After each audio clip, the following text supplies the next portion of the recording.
So, how did this week's episode of the podcast go? I thought it was a very interesting and exciting episode. I had a guest on today, Tyler Campbell, and he just started a new company called FieldProof. And what I liked about it was a few things.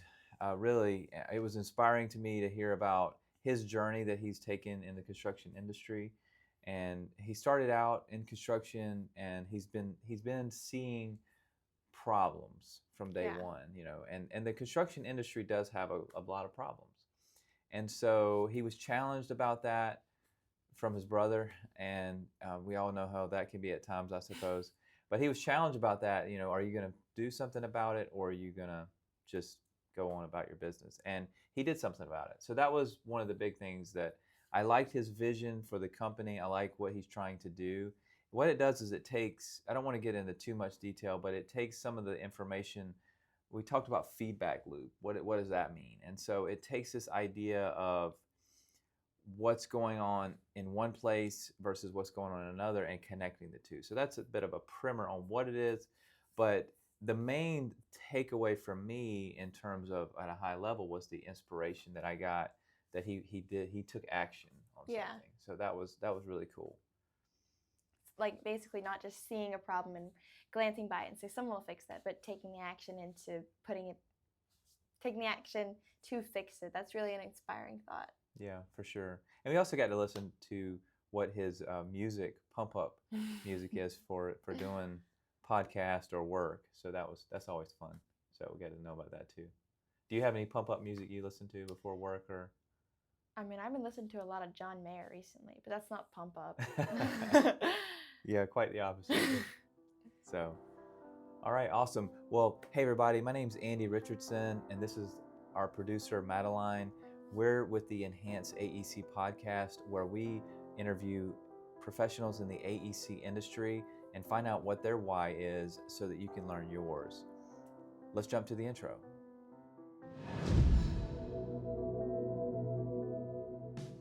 Welcome to Enhance, an AEC podcast, where we learn the why behind AEC professionals so that you can learn your why. Welcome to the Enhance podcast, Tyler. Yeah, man. Thanks for having me. And you're no stranger to podcasting, right? Not really. No. So, Done it a few times. So yeah, I'm still trying to get now that we had that tech thing, but yeah. So I wanted to start out with just an opener question because I know I've seen you playing music and it seems to be a big part of your life. Yeah. So that's your opener question is what type of genre of music do you like to listen to get you going in a productive mode for work? Okay, so recently it's been two artists. So one is Sleep Token, which is just like more hardcore. A little bit, not like crazy, but it's kind of like a they dress up in costumes sort of situation. It's one of Oh those. wow.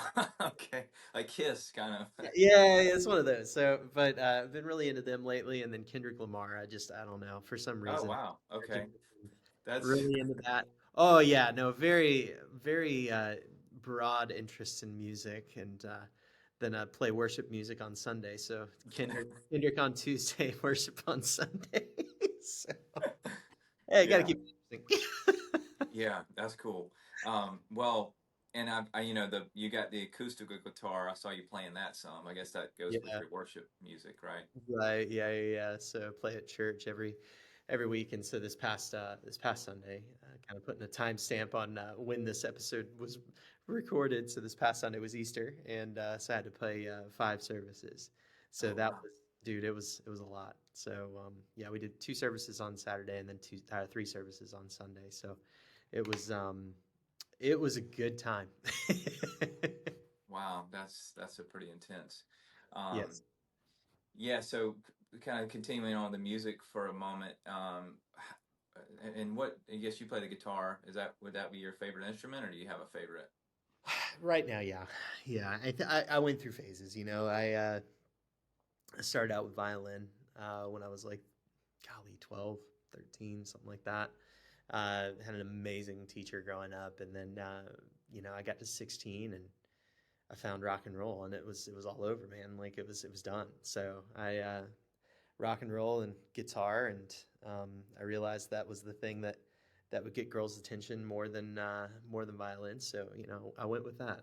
Yeah, that makes sense. I wish it was less shallow than that, but my Me too. 16-year-old brain, that's where it was at. So I mean, I can relate. I can relate. I was 16 once as well. right. But and you did a lot of detailing work. Do you find, and you were in the construction industry, you still are, Yeah, albeit in a, we're going to get into your current role, but yeah. um, do you find that the music has helped at all, or is there any relationship to music and construction at all in your world? Oh gosh. I mean, I definitely think there is. I'll use detailing as an example because I mean, when you're modeling stuff in 3D, it's a lot of times you're doing a lot of repetitive tasks, Mm, and so it's almost like playing an actual keyboard. Like you there's a lot of muscle memory in like some of the different things that you would have to do, and so that always sped me up a little bit. So I mean, yeah, music did kind of translate over into construction if you think about it from a muscle memory standpoint. right. um, so that was kind of nice. Thinking through like other ways that it's potentially helped me. I don't know. Like I think it's kept me. I think music has kept me sane when trying to deal with the the harsh environment that is the construction Mm, industry. Sometimes, I feel like if anything, it's helped me to kind of work with my emotions a little bit more. So that's been a nice little bit of an add to my professional career. yeah. Do you find, yeah, because I've been trying to learn the guitar, Yeah, and I find it to be I find it to be enjoyable in that way, because I'm an engineer, so I spend a lot of time in front of very detailed type things, not detailing, but and so the cathartic music, and you're just doing something physical yeah, and musical. It to me it is calming, even if I'm not very good.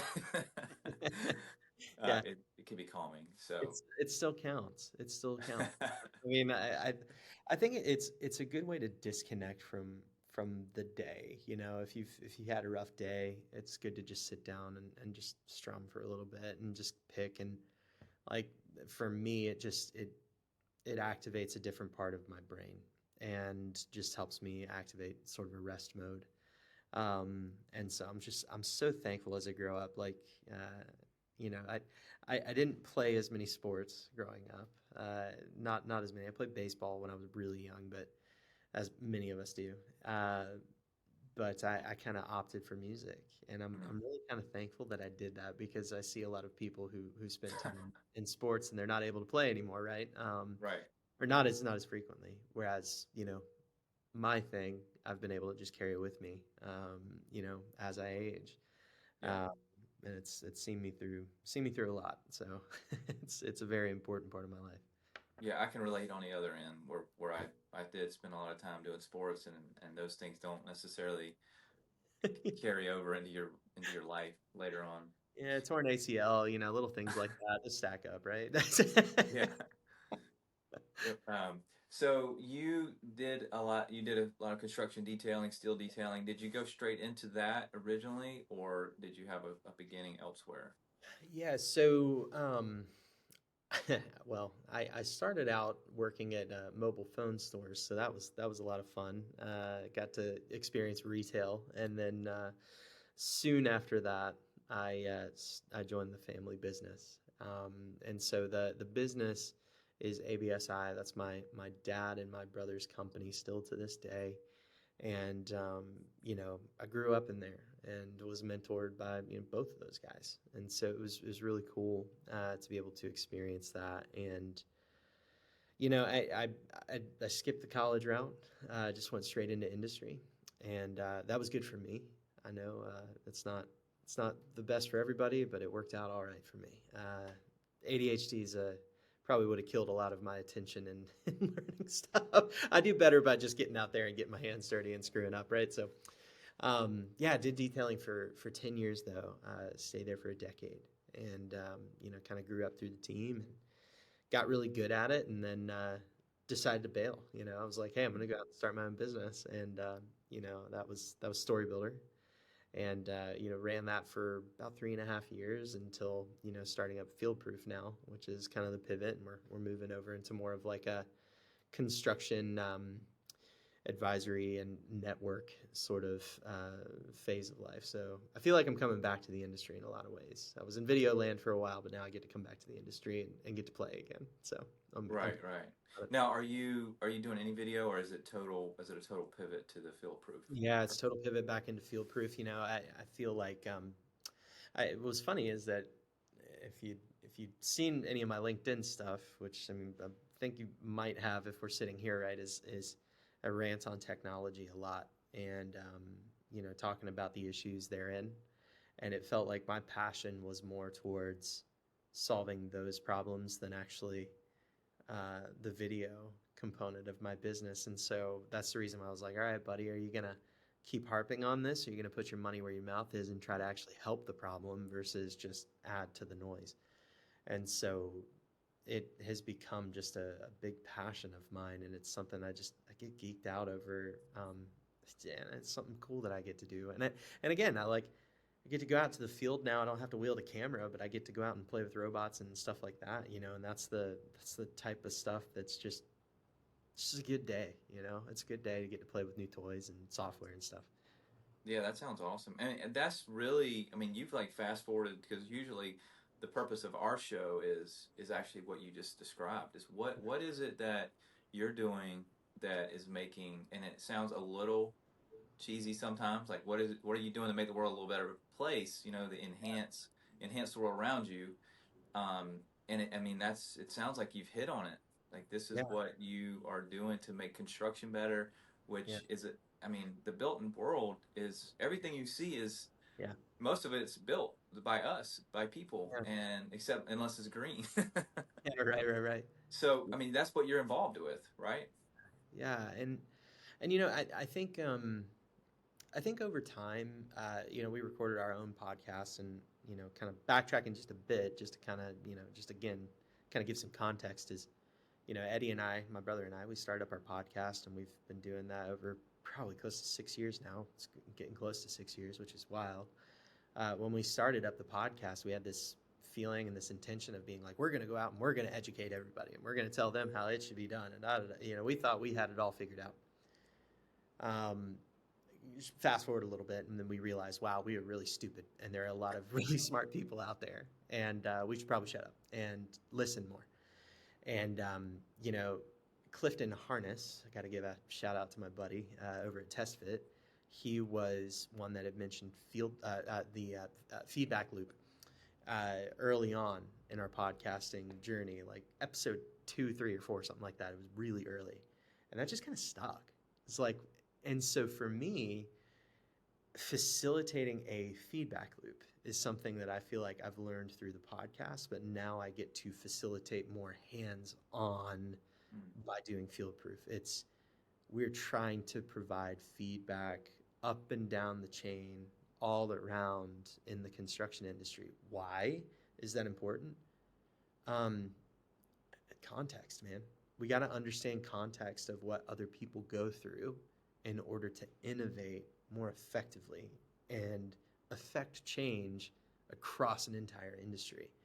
For me, it's not going to be solved by one person coming in necessarily. Like, I'm sure there's going to be leaps here and there because some brilliant person comes along. It's certainly not going to be me, but I'm looking for them, right? Find that brilliant person that comes along and changes the game and makes something incredible. But it's going to be a collective effort overall to move the industry forward and make it better, make it more exciting for our kids, and make it a healthier environment as far as mental health is concerned. And it's just like, there's so many things in the tech space that I feel like can not fix, but assist in making our industry a better place. And so I believe in tech, but I'm also a bit of a curmudgeon about it too, because I like to push back on it, just to make sure that I'm providing a little bit of reality back to the people that develop technology tools. You don't have it all figured out. You don't. You need to continue to ask questions. You need to continue to grow and be willing to pivot into, helping out the people in the field. So, yeah, facilitating a feedback loop, man. That's the name of the game. So what do you mean by that feedback loop? How does that work exactly? Well, I mean, for us, it's, feedback loop for me has always been, let's get outside of our normal day to day and let's talk to somebody who is above us or technically like below us. And then let's swirl that information around, right? Let's get in there. Let's stir the pot. Let's get everybody talking.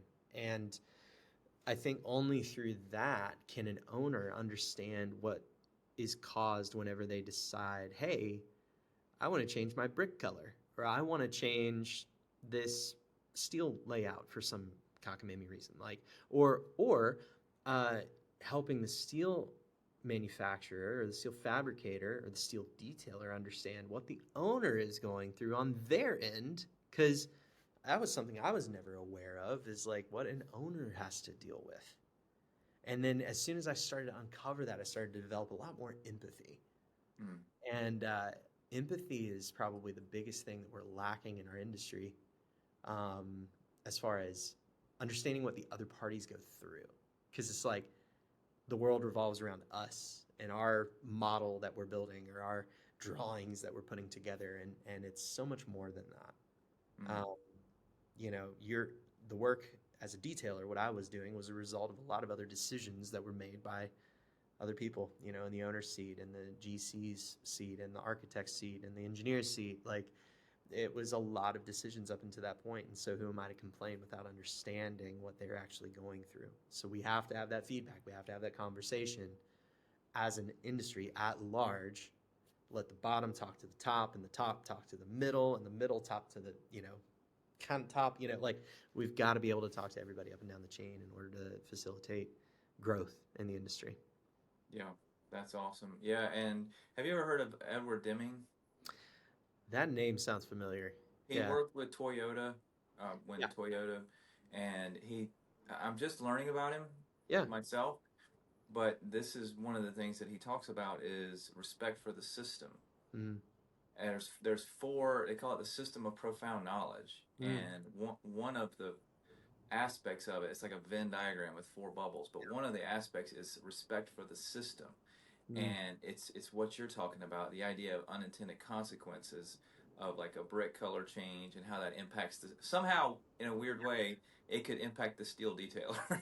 It could. And, and it's like, how did that, but it changes your lentils, like changes little things, like just little nuancy things that you just wouldn't expect that could cause ramifications, and expense back to the owner, or frustration for the mason, right? Or the bricklayer, right? It's just stuff that goes unnoticed a lot of times, or it goes noticed, but it's noticed by the people that have to do the grunt work more than it's noticed by the people that have to make the decision, right? So the decision maker up top, it's easy for us to say, oh, just change the brick. But you don't realize that on down the chain, so-and-so has already purchased pallets and pallets and pallets and pallets of brick, and it's just sitting out in the yard. And now there's this ramification, or maybe they just started laying it, and so now we got to tear it all out. We got to put something new in. It's easy to get lost when you're that high-level decision maker on the ripple effect that you have in a whole project. I think a lot of people do know that, but it's something that I think awareness will assist in. It's not going to stop it, but it will definitely assist in making us stronger and a little less chaotic. Sure. And so FieldProof is how does FieldProof help with this feedback loop and improving that? Yeah, so our core focus right now is connecting construction technology companies with construction companies and construction field guys, gals, whoever's out there that's actually putting the bricks and the sticks in the ground. We want tech to be able to hear the complaints, hear the gripes that the people using their technology that aren't necessarily their customers. We want to provide that feedback. And so, for instance, I'll give you an example. So a couple weeks ago, I had a company come to me and they said, hey, we want to develop, kind of a pilot program, somebody to test our product. Do you know of any engineers that do wood? I'm like, interesting. Check out your profile. Look at that. So that's one of those examples of, hey, there's an opportunity for you to try out a tool and give them unbiased, unfiltered, completely honest feedback from your perspective on what you actually think. And what that does is that makes their tool better, that makes them more informed, and it swirls around and it helps everybody. So that ripple effect that you're going to have on that tool will then go out to a bunch of other engineers and lift the industry up. It's really hard for startups to do that a lot of times.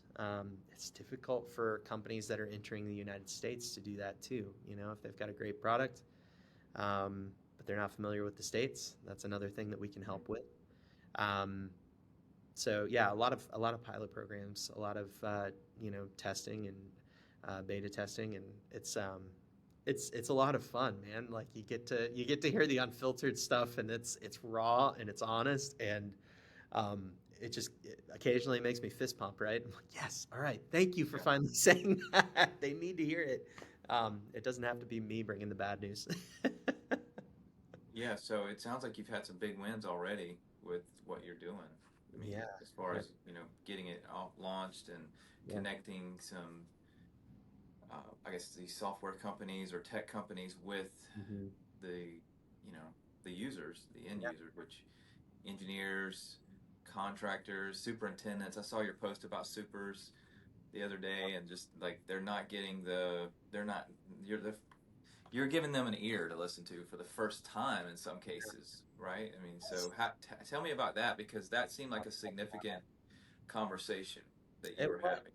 It was really cool. We interviewed 10 superintendents, and for me, I'm just excited to hear what they have to say and like hear their pain points and dig in a little bit and kind of be a fly on the wall for some of these conversations that are happening between the parties. And I kept hearing from these soups like, hey, thank you for asking.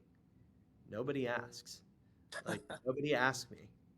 And so what's funny is that I think what ends up happening is that the decision gets made in the top of the organization from a different organization or whatever, and that decision ripples out to, like a design change, right?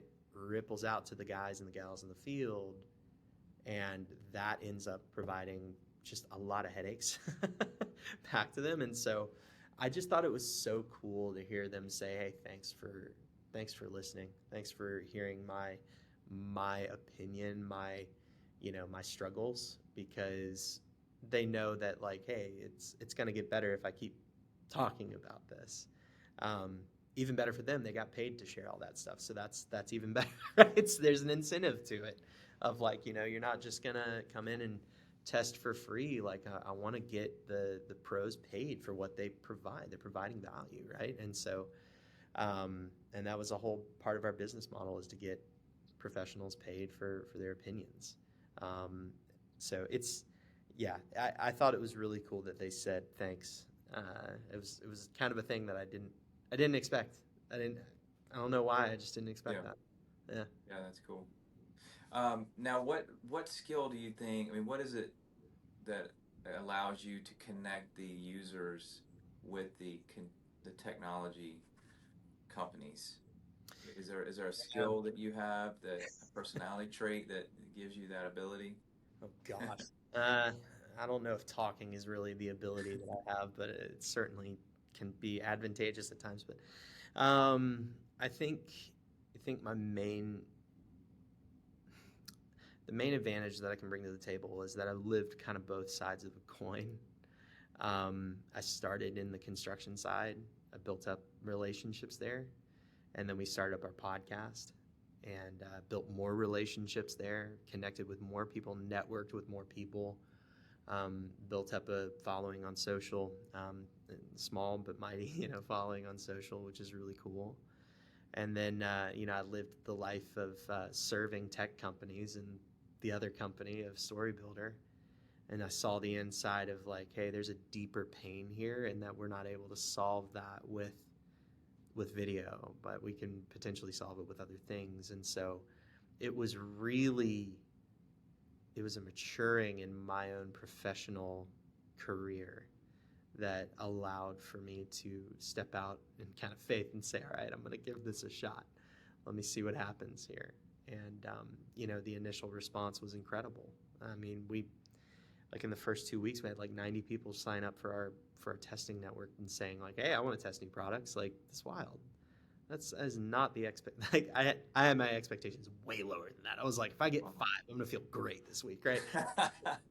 And so it blew that out of the water, and I'm just super, super thankful for that. And so I don't know, I don't think I'm the only one that can pull this off by any stretch, but I definitely am uniquely positioned to be able to, let's say, if we don't have somebody in the network already signed up, that at least have industry friends, connections, loved ones even that are there, and that can help connect the worlds and make sure that we can get the feedback back to the tech community initially, and then as it grows, then it's just gonna, the flywheel is gonna spin a little faster, and that's really what excites me, is like what's next. What are we gonna keep pushing towards? And ultimately, it's just making better technology and making the industry a better place, right? Making the industry a better place. That's the goal. Yeah. And now, is this FieldProof? Is this something that's just you, or is this part you're with other partners? Oh, we're bootstrapping it, baby. So it's just me, and that's the way I like to do it. So Okay. right now it's just me. So it's a lot more, a lot more legwork. But dude, I've had so many people even come out of the woodwork saying that they wanted to partner up with this, and so I'm having to pump the brakes on partnerships a bit. Specifically because I want it to mature a little bit more. I want to take it one step at a time and really feel out, okay, where is this pain point at? Because, it does me no good to go out and hire a bunch of people if, we're not clear on what it is we're selling back to tech to help them with, right? Sure. Yeah, we're working through that right now. We're 2.5 months in. It's really early, early. But initial signs are good, and it makes me excited. So.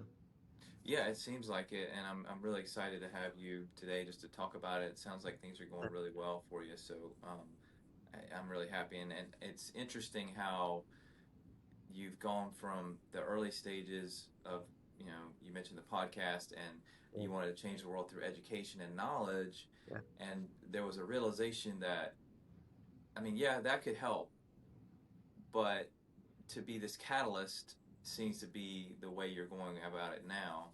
I mean, I guess you're still probably doing the podcast, right? Oh yeah, we're still doing the podcast. I'm in the podcast booth right now. like, so you're gonna do both. You're gonna educate the world and catalyst. But there was a point at which you did the catalyst thing, and you decided that you wanted to do this. What was the trigger for that? Couple things. One of them was, a meeting between friends, but also Eddie kind of thumping me in the nose saying like, hey man, you're going to keep talking about this, or you're going to do something about it. Yeah. So that kind of got my head kind of spinning. I was like, crap, he's kind of right, And so I gotta think through this and like really chew on how I'm gonna potentially chase it. And then another thing is also video requires a ton of travel from me, and so selfishly, I like being home with my family. So there's another component there of like I got to slow down on that side too. So this is something that I can do from the comfort of Milledgeville, Georgia, in our small little town here, and I can fly out occasionally, but it's not something that requires me to be constantly on the move like video. I'm all over the United States if I'm shooting videos. Yeah. I'm all over. Yeah, I didn't realize you were quite that close, because I mean, you're just a skip and a jump away from me. So yeah, really not far. Next time you're down in the Low Country, we'll do another one live. Yeah, sure. Let's do it. But Let's see here. So I want to talk. I mean, I think with you and what you're able to see, you're able to probably see some trends right now, Mm.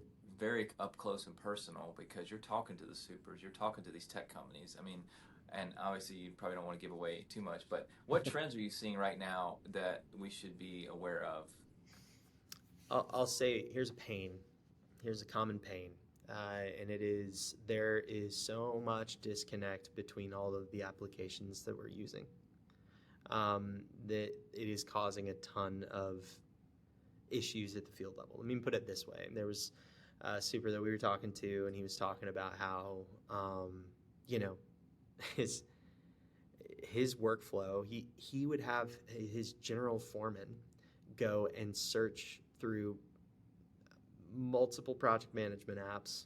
One big one. We know which one you're talking I'm about. not gonna say it. I'm not gonna blaspheme or anything. Like, I'm just gonna leave it there. But searching through many project management apps to try to find information, and like his GF was spending anywhere from 4 to 10 hours a week just trying to find information, right?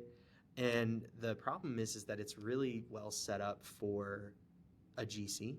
Great setup for the GC. GC gets it and it uses it. But when the subcontractor has to interact with it and the superintendent of that subcontractor has to interact with it, disconnect appears, right? Because they have their own systems, they have their own processes. This isn't geared for them. And so then you end up with this data silo yet again. Like, what was the thing that everybody was preaching a couple years ago? Eliminate data silos. Guess what? Yeah. We created a crap load of data silos as a result of trying to prevent data silos, which I think is kind of hilarious. So for me, the biggest issue, the biggest thing that I feel like needs to change right now is connectivity between the systems and allowing information to free flow between them. In a responsible way, in a secure way. That is a big issue, and that's not groundbreaking information. I feel like if you're in the industry every single day, you know that. But what's funny is a lot of these tech companies, they don't realize it because they're going like this, right? They got their blinders and they're just doing this the whole time, thinking about their thing. But you have to be able to map the entire workflow to understand, like, okay, yes, I have my system here, but how are these other people interacting with it? And is that user experience good? Mm-hmm. Because guess what? If the GC's using something and they love it, but then they pass it down to the subs and all the subs hate it, what happens? The rumblings, right? All the subs start trash talking it. You start losing market share immediately. There's like, you're not going to be able to recover from that, or it's going to take a very long time to recover from that. For me, I think the tech companies are just unaware that some of the things that they've created are actually causing pains. And so, it's hard. It's a hard thing to fix. But for me, I think there needs to be this like underground plumbing happening right between the apps to like get information to flow. Right.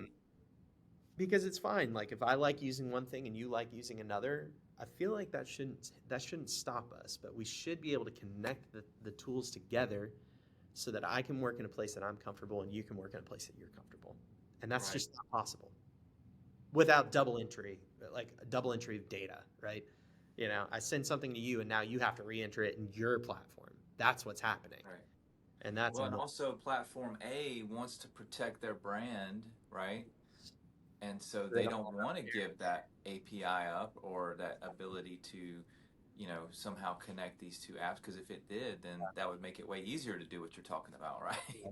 There's a big interoperability aspect of this that is just flaming apparent to me. The big boys, we'll say, of the AEC tech space, they want to stay in their own sandbox and kind of put walls up. Put a moat up around their castle, so to speak, right? And it's understandable from a strategy perspective that you would want to do something like that and maintain your space in the market. But also, you got to realize that what you're doing there is actually hurting the industry as a whole because you're preventing information from flowing back and forth. Right. And you can't be all things to all people. we have to have a little bit more of an open source kind of mindset with our tech. And there are a lot of people pursuing that. Yeah. There are, but they're not as big. And so you've got these, 1,000-pound gorillas in the room that are, throwing their weight around and acquiring people nonstop, or acquiring companies nonstop to squash competition. And so there's another side of this with the big boys that, like, all right, well, it's fine that you're big, but you got to realize too, you control the health of the industry, and you need to take that responsibly. Like, you need to think through the ramifications of this. And again, that's where stuff like FieldProof can come in and assist, where it's, okay, let's do some focus groups here. Let's understand, like, really what is what we're doing to you in the field. Mm-hmm. That truth bubbles to the surface. And for me, I think this is the stuff that the VPs, the CEOs, these people at the top of those technology companies, they need to understand that, because I think if they are a lot more open and a lot more transparent, that it is going to result in a ton of wins for them. They're going to be the preferred person, or company rather, by being open and sharing. I know Elon gave away his engine ideas or something like that, right? So, like, come on, let's follow suit. Well, I went to a conference a few years ago, and they were talking about that. They were like, what if we, it was mass timber, but it doesn't have to be mass timber. It could be any type of construction, because they were talking about, what if we had open source design, where, these designs were open source and people could just build from that. And these were, there are architects in the room, there are engineers in the room. I mean, we're a design industry, so, but how could we all benefit from that? I mean, obviously the end user would benefit from that, but now that's my world, because that's what we get paid for, is the design. Right. So right. I got to protect that too, right? But but maybe there's a way. Elon Musk, he gave it away, and he's still doing fine. So sometimes you can give it away and do okay, right? Well, I don't know. Then you get involved in politics, and that's where it gets fuzzy. But we'll see what happens. I think we might be digressing some. We might be digressing just a little bit. So those are a few trends. I mean, we have a lot of architects. Is there anything for the design side? I mean, you mentioned a wood design app. Is there anything like that you've seen come through on the design side? Yeah, no. I think there are a couple things out there. There's one that actually is really interesting to me, and it's a modeling platform. Oh, God, the name escapes me. I'm so sorry, but it is, and I can send it to you later, but put it in the show notes or something like that. Sure. But it is actually ex-CEO of Autodesk, and he's building up a new modeling platform, which I am crazy excited about. It's about time. We need to get away from. We need to get better tools in the modeling side of things. I'll say. I think that's a very important app that needs to be developed. And then there are a few others out there that are playing with that as well. And I'm kind of cheerleading from the sidelines. Just excited to see that. Also, seeing is how robots in the field. They are going to be enabled by our ability to model things accurately. And that's something I don't think everybody has really been able to connect to yet. Like, I think people know robots are like starting to come, but the reality is that the model drives the robot, and you need data points to be able to read off of for robotics. Yeah. I think for me, like, in order to enable better robotic practices, more things to be done by robotics or cobotics, that you need to have better modeling platforms. And so it all comes back to modeling platforms for me. That's the biggest thing that I'm keeping my eye on right now, is what's shaping up there. Because I think that's the thing that is, everybody throws around game changer, like truly game changer. It's ridiculous, and nothing really is, in my humble opinion, if somebody cracks that egg open and finds a way to create a modeling platform that is accessible for every party up and down the chain, that's the thing. That's the game changer, in my Wow. opinion. Yeah. We'll see what happens though. Yeah. That's a big ask. That's a big ask, but it needs to happen. Yeah. And I think it's going to take a Elon sort of character to come along and be like, I'm not selling it. I'm just going to do the thing and yeah, whatever. Like, I think it's going to take that sort of personality to make it happen and make it stick, right?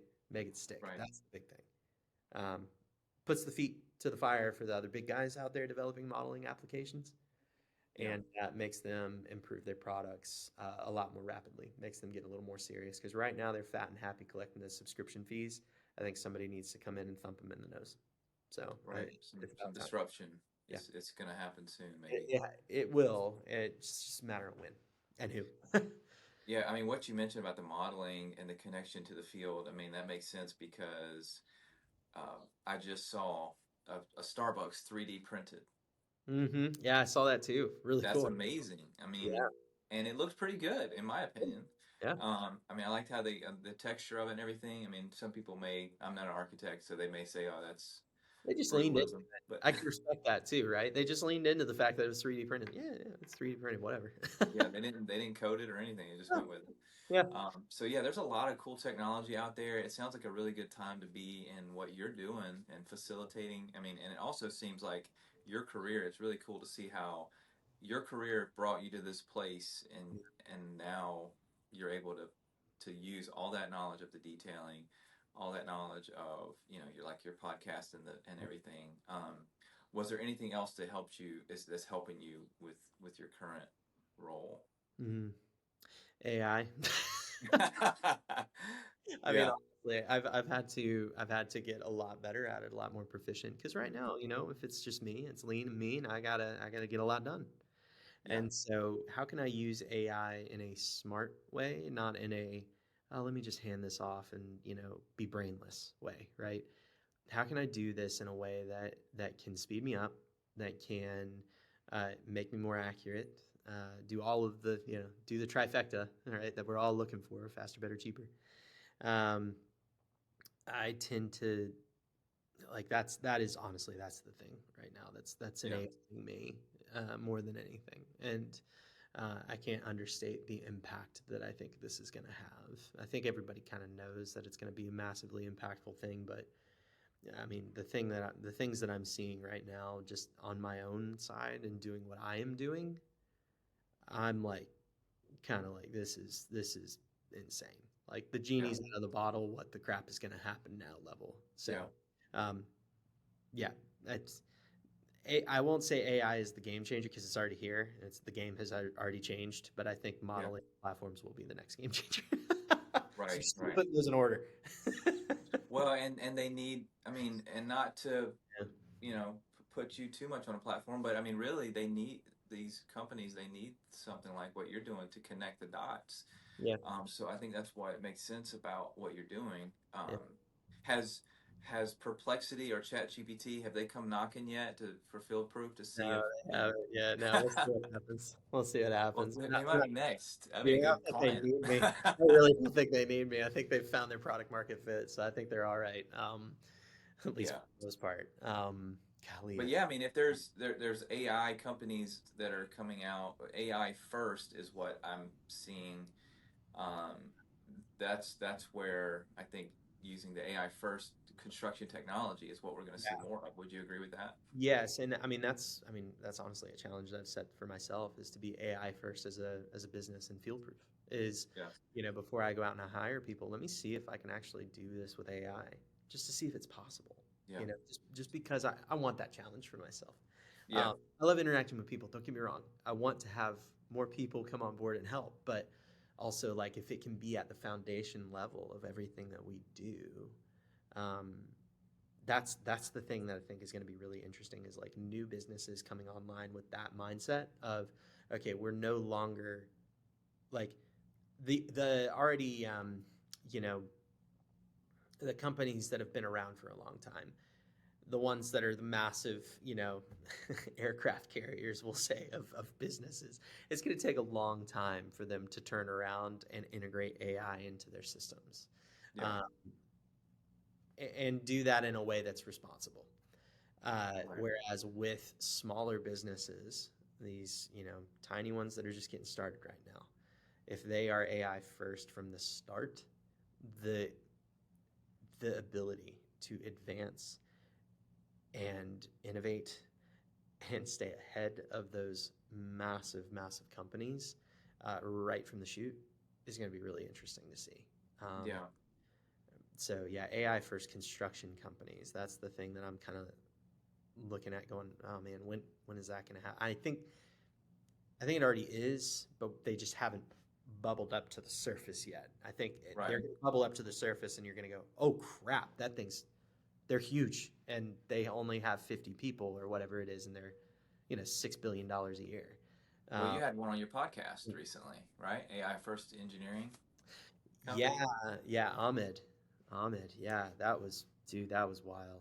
He really brought some insight and made us think.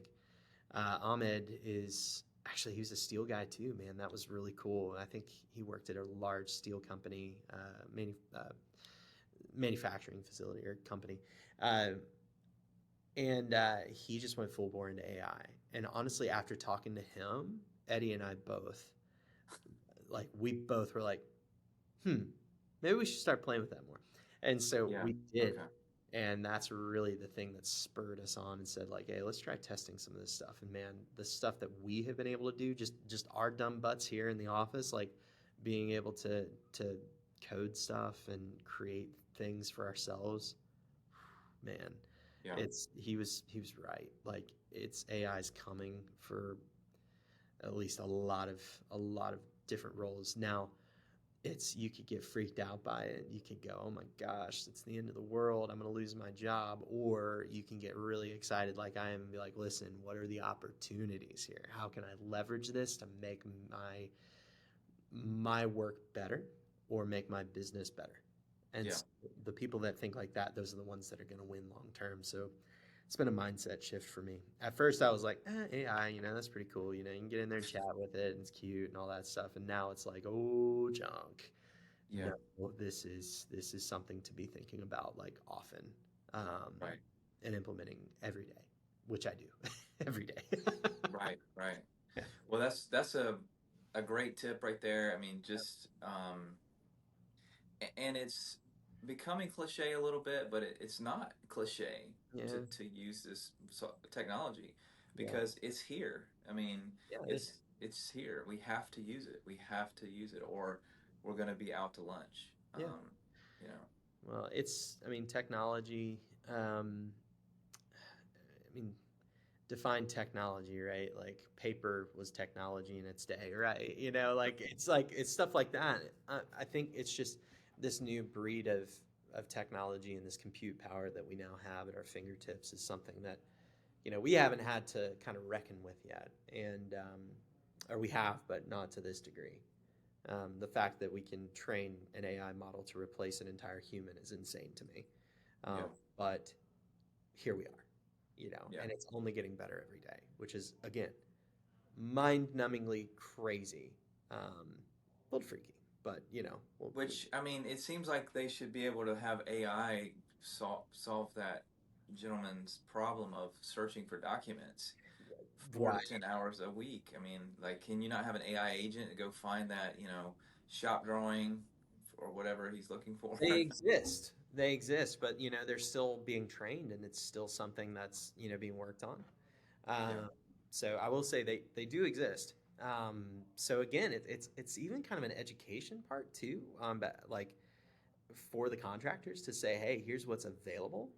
But I think they're a little bit confused and stunned right now because, as you know, running your firm, there's so many options and so many things that you can pick from to build your business off of. But Sure. what's the right thing? What's the best thing? And it takes a lot of time to figure that out. So a lot of companies just kind of get analysis paralysis. They don't move forward because they're worried they're going to break something else. Which is fair. Which is fair. I mean, you don't want Humpty Dumpty to fall off the off the wall.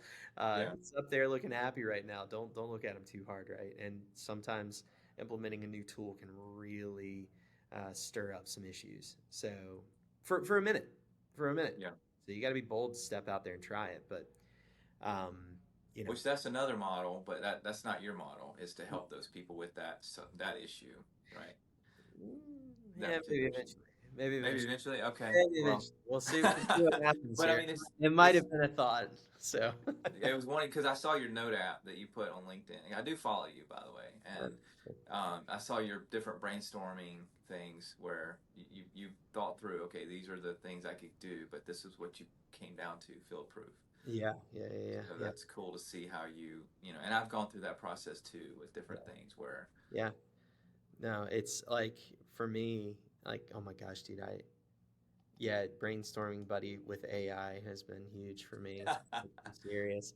Because I feel like a broken record a lot of times when I'm talking to people because just the mind's just always spinning. There's a rodent up there that's just always running on the wheel, and I can't stop it. But here we are, and It's awesome. I love drives it. I mean, drives my wife insane. So Yeah. having GPT has been nice. Now it has a female voice, so she was a little jealous at first. But anyway, I thought it was hilarious. Well, I haven't done that part where we're talking back and forth. I've done the transcription, so You haven't done the talking back and forth? with AI like ChatGPT or Perplexity or something. I guess you just haven't. Oh, Andy. I'm gonna have to show you some stuff after the podcast is over.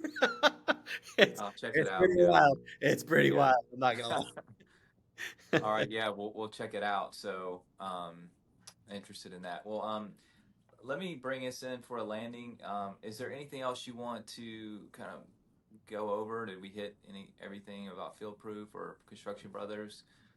Well, yeah. I mean, honestly, I would say the main thing with FieldProof is like if you're listening or you're interested to try out new tech, like you want to try out new tech and get paid for it, or get the opportunity to get paid to try out new tech. Just go join the network. It's completely free. Like we're not going to spam you with anything. It's if we need you, we'll let you know. And so, go to fieldproof.io and join up the network and fill out the form, and you're good to go. Yeah, and then other, I guess, big technology companies that might be listening to Enhanced Podcast. Yeah. They can sign up too, right? As far Yeah. as the other. Well, the yeah, costs. just book a discovery call, and we can talk through their issues and kind of understand how we might be able to help. If we can't help them, we'll tell them. But if we can, great. Sounds like a lot of fun. All right, awesome. Well, thanks, Tyler. It's been a blessing to have you on. I enjoyed having you on today. So go check out FieldProof, everybody, and we're gonna go get into some ChatGPT stuff, I guess. Yeah, we are. All right, thanks, man. Of course. Hey everybody, thanks for listening to today's episode of Enhance. And please leave a like, a subscribe, or a follow, and we'll see you next time.